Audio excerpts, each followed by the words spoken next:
Part 2 of this 4-part series on the historic Montagu Pass deals with a section from the 4th kilometer to the 7.3 kilometer point and includes a special feature on the beautiful stone-arched Keer River Bridge and ends at the old blacksmith shop. If you intend driving this pass, it's important to watch all 4 videos, which include the Google Earth orientation clips as well as other important safety, tourism and historical information. The next kilometer has a fairly gentle gradient of around 1 in 16 as the road descends steadily towards the Keer River. Be particularly careful along this section as the roadway is quite narrow and there are several blind corners. The pass is popular with cyclists, so expect to see them at any point along the pass. The nearby village of Blanco was originally called White's Village after Henry Fancourt White, but the slightly embarrassed White requested that the name be changed to the more socially acceptable Latin version of Blanco. At the 5.7 kilometer point, you'll arrive at the Keer River Bridge. There's ample space to park on the southern side. Take a walk over the bridge and watch the onyx-colored waters of the Keer River burbling over rocks and rapids in an exquisite setting of indigenous forests and birdsong. The beautiful stone-arched bridge was designed in 1847 by one of South Africa's most acclaimed and prolific road builders, Charles Mitchell. This bridge is still in its completely original state and has stood the test of time, carrying traffic over this road for 170 years. If you walk over the bridge onto the northern side, there's a small footpath that you can take right down to the water's edge. From this vantage point, one gets a perfect view of the underside of the bridge and where it's easy to appreciate the engineering genius of Charles Mitchell. Many people incorrectly believe that this pass was constructed by Thomas Bain. In 1847, young Bain was only 17 years old and still a scholar. Once over the bridge, the road hugs the eastern side of the ravine and begins ascending at a gradient of around 1 in 16.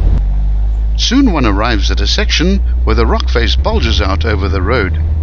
This section gave the construction crew a rough time as the mountainside had to be hacked open with picks and gunpowder.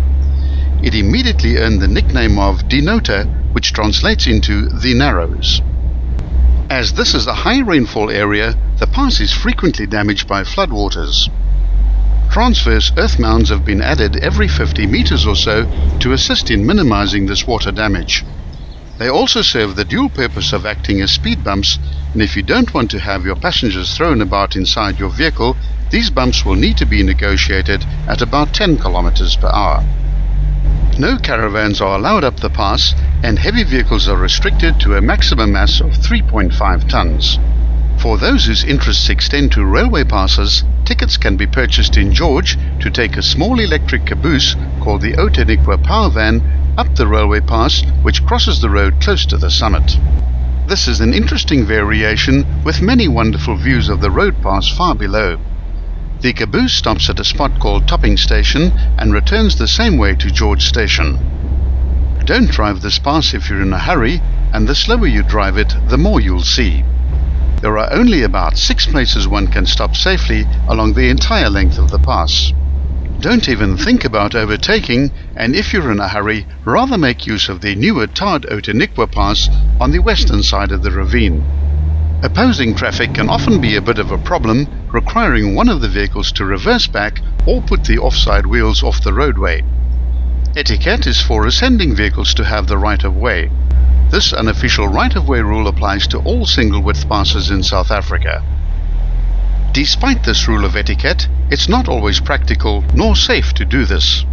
Always apply some common sense and communicate with the driver of the other vehicle in a courteous manner. Most of the names of the various points of interest appear on small signboards. These are mostly in Dutch or Afrikaans.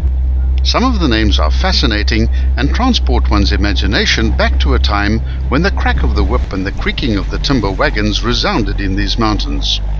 About halfway up the pass, after a sharp S-bend called Boshofse Draai and a stream crossing, a large sign beckons, showing that you are at the spot marking the original site of the old blacksmith shop. The sign reads The Old Smithy, but there's not much to see these days except a level area of about 50 square meters overgrown with indigenous trees.